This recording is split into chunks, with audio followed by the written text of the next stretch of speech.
আসসালামু আলাইকুম। চলে আসলাম আপনাদের সামনে নতুন আরেকটা ভিডিও নিয়ে। শীতের সবজি, আসলে শীতের সবজি খুবই পছন্দের একটা খাবার।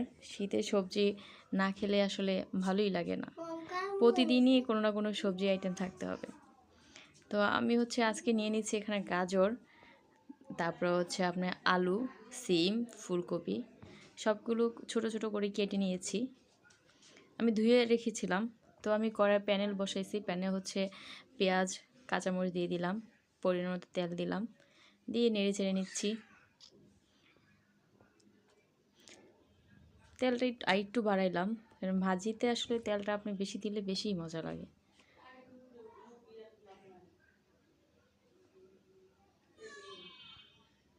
আমি পরিমাণ মতো লবণ দিচ্ছি, অল্প কিছু পরিমাণে হলুদের গুঁড়া দিব।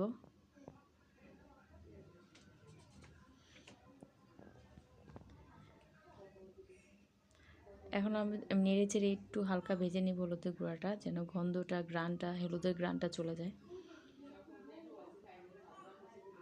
আমি কোনো পানি ইউজ করব না। আসলে ভাজিতে পানি ইউজ করলে ভাজির স্বাদটা থাকে না। তো আমি আমার ধুয়ে রাখা সবজিগুলো দিয়ে দিচ্ছি।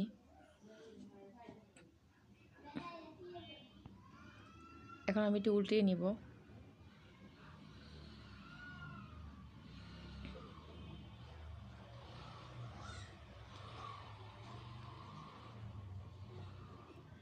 তো উল্টিয়ে নেওয়া হয়ে গেছে। এখন আমি ঢাকনা দিয়ে ঢেকে দেবো কিছুক্ষণের জন্যে। তো প্রায় 5-6 মিনিট পরে আসলাম, একটু আবার নেড়ে চেড়ে দিব।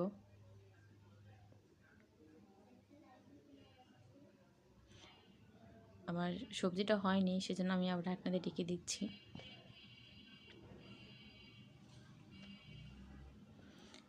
আবার কিছুক্ষণ পরে এসে আবার নেড়ে নিতে হবে।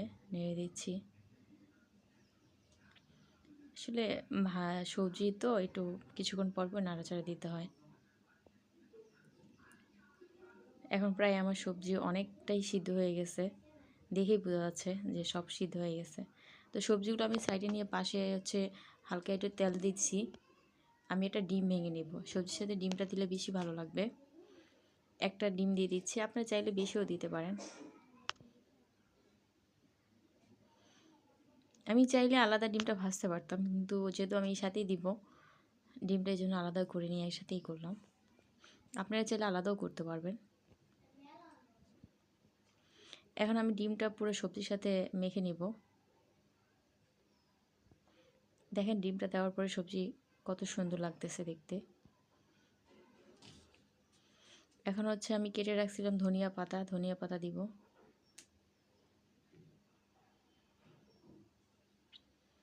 ধনিয়া পাতা দেওয়া হয়ে গেছে, এখন নেড়ে ছেড়ে দিচ্ছি।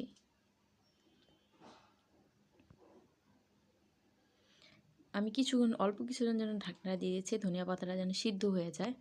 তো আমার ধনিয়া পাতা সিদ্ধ হয়ে গেছে।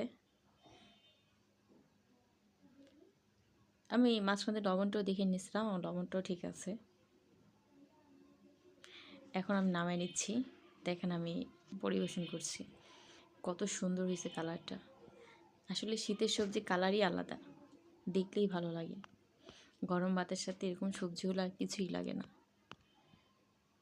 আবার নতুন কোনো ভিডিও নিয়ে হাজির হবো। আসসালামু আলাইকুম, সবাই ভালো থাকবেন।